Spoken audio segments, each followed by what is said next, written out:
friends. First off, thanks for being willing to share your time, energy, and experience with one of the inmates at the Utah State Prison.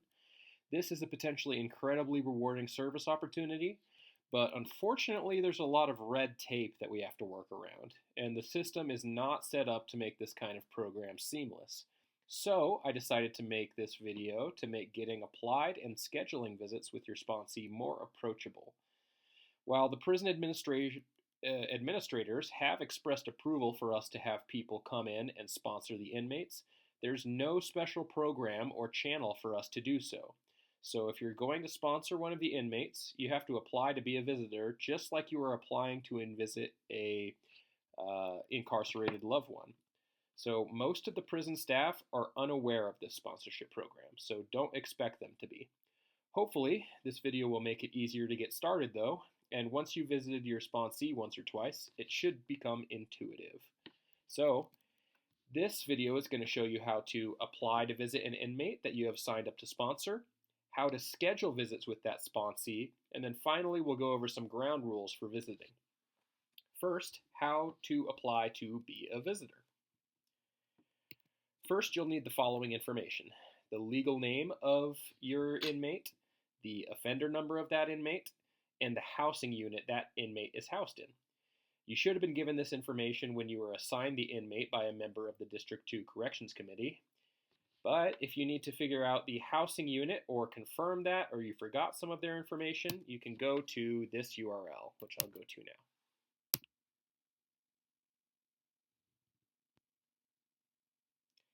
Okay, it's going to bring up this search tool. In the search tool, input either the legal name or the offender number, and it will confirm that inmate's information. So I'm just going to put in one of the old ones I've searched before. Okay, so this is where you're going to see the housing unit that they're stored in. So there are a few different housing units. The women should always be in the housing unit Dell. That's the name of it there, and that's what that D stands for. For the men, they're either housed in Bear or Green, and if they're in Bear, which is general population, they'll either be in Bear 1, 2, 3, or 4. And so you'll see a B1, B2, B3, or B4 there. So that's where you'll find what housing facility they're in, and that's what you need to put on the application. And you'll see their legal name there and their offender number. So you can just kind of confirm the information that you have for the inmate by going to the searching tool. Once you figured out this information, you'll need to fill out your application. Okay, so that application can be found here at this URL. So the prison does have an online application, but in our experience, it rarely works. It's better just to fill out and submit this form. You can either print it out and take a picture, or you can send an electronic copy if you know how to edit documents on your computer. So when filling out the form, you need to fill out all of this information: your inmate's name, their number, the housing unit, which again will be either Green, Bear 1, Bear 2, Bear 3, Bear 4, or Dell if they're a female. This is really important. For relationship to inmate, you need to put friend. The prison has specifically requested that we put friend here. If you put AA or sponsor, your application is going to get rejected. The prison has communicated to us that it's just easier for them to approve the application if it says friend. Okay? You put your name, your social security number, date of birth, phone number, if you have any previously used names, your marital status, your mailing address, your email, and then you need a legal identification and a photo ID, government issued, or driver's license. That'll work just fine. You put the number to that here and the state that it was issued from. Leave all of this stuff blank. It doesn't apply to us. Print your name, sign, and put the date here. And you can leave the rest of this blank. For the second page, you need to check yes or no for all of these. Pretty much for everything 1 through 5 should be checked no, and 6 through 9 should be checked yes. And then you also check that you are using a color photo of a state-issued ID.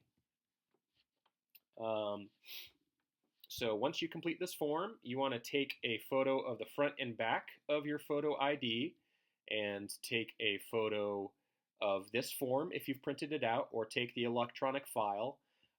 If you do a electronic form, just make sure that your form is saved in the JPEG format. They've requested that too. If you don't know how to confirm that it's saved in that format, you just go to export in the file, and then you can change the format that it's saved in. So JPEG is the preferred file. Okay, so just save it as a JPEG. Then take all of those files, the photo or file of your application and your driver's license or other ID, and you're going to send them to this email right here. This is the visiting team email. Okay. And in the body for that email, you can just put a simple message. This is so-and-so applying to visit this inmate, and here's their offender number, and I've attached my photo ID and the application form. And then you wait. Application should be approved in 1 to 2 weeks, and you'll get an email. Please let the referring member of the Corrections Committee know when you get approved so they can update your status on the spreadsheet that we use to keep track of this. So now let's talk about scheduling a visit. So you're approved, and now you want to schedule a visit with your new sponsee. You can do video visits, and you can do in-person visits. Regardless of the type of visit, you can't just schedule it whenever you want. You need to do it during one of the approved visiting time slots for your inmate's housing unit. And you have to request that visit in advance, and the visiting team has to approve it. You need to request visits a minimum of 2 days in advance. Earlier is probably better.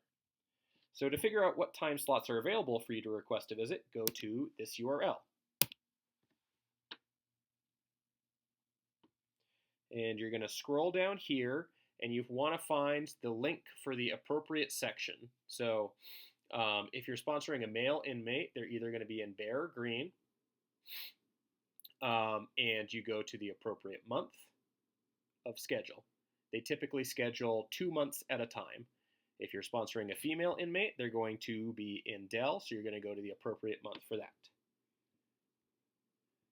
So let's say that I am sponsoring an inmate who is in Bear 4, so I'm going to go Bear, Green, and Fremont facilities, and I'm going to go September for that. Okay, so this is what the schedules that they publish look like. You'll see that most of the in-person time slots are available Friday through Sunday. Most of the video time slots are available Monday through Thursday.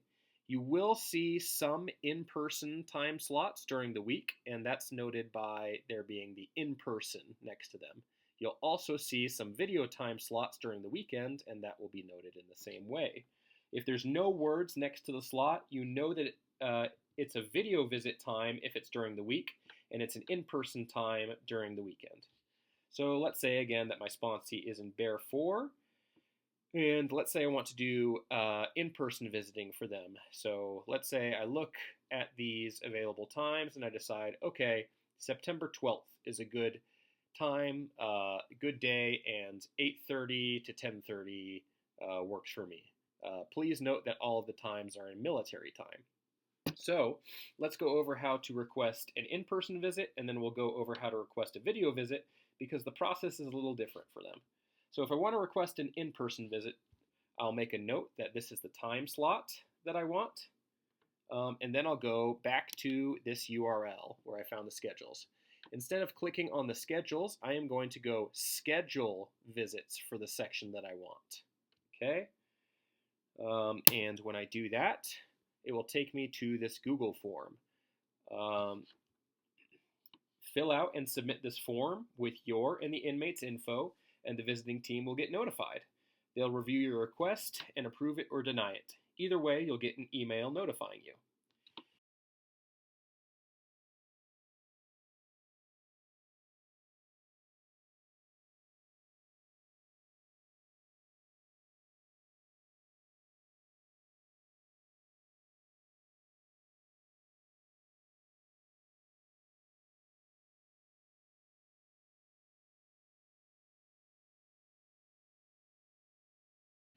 Okay, finally, let's go over some ground rules for visiting. Please, you can review the entirety of the rules on the prisoning website at the same URL that you went to view the schedules. And there should be a YouTube video here that is good for you to watch that goes over some rules for visiting as well. I'll just summarize some of the important rules right here. So first off, be early. You should shoot to be there 30 minutes prior to your scheduled time for an in-person visit, and plan on being logged in 15 minutes early for video visits. The inmates are at the mercy of the prison moving them around places, so the actual timetable of the visit might shift slightly. Second off, dress conservatively. So no shorts, skirts, open-toed shoes, yoga pants, ripped jeans, hoodies, tank tops, or revealing clothing. Also, don't dress in black and gray, because that's the color scheme of the guards, and if you look too much like the guards, they can turn you away. There are also medical personnel that work at the facility, so don't dress in scrubs either. Remember, this is a prison. You're subject to search at all times and follow guard commands at all times. You will be body scanned going into the prison, so if you have metal in your body, you need a doctor's note attesting to that. You can't bring much of anything into the prison. You do need to bring your legal photo ID, but beyond that, you can't bring much of anything else. Unfortunately, at the moment, this includes big books. We're hoping to have the prison stash some big books by the visiting area. That may or may not have happened by the time you are watching this video. If all you're trying to do is read through a section of the big book with your sponsee, a video visit might be the best way to guarantee that you can do that. Remember, video visits are monitored by staff members at all times. Inmates might not be comfortable sharing everything intimate during these sessions. Stuff like fifth steps are probably better done in person, which are still monitored, but not as intimately. And that'll just kind of depend on your sponsee's level of comfort with what they're comfortable sharing. And finally, visits can be canceled by the prison at any time. They should give you an email notification if this happens. So if the prisoner is placed on restriction or a lockdown happens at the prison during visiting, you won't be able to visit as normal. So please expect disruptions to happen and be flexible and patient. This is a unique logistical situation to be somebody's sponsor in, but if you can bless it with your patience, you can be extremely helpful to people in some very vulnerable circumstances. All of the information that is in this presentation can be found in this document that I put together as well. And that's it. If you have any questions, please reach out to a member of the Corrections Committee. Currently, I am one of those, but even if I no longer am when you watch this video, please feel free to reach out to me and I'll be happy to help any way that I can. And thanks for your willingness to help some people who could really use it.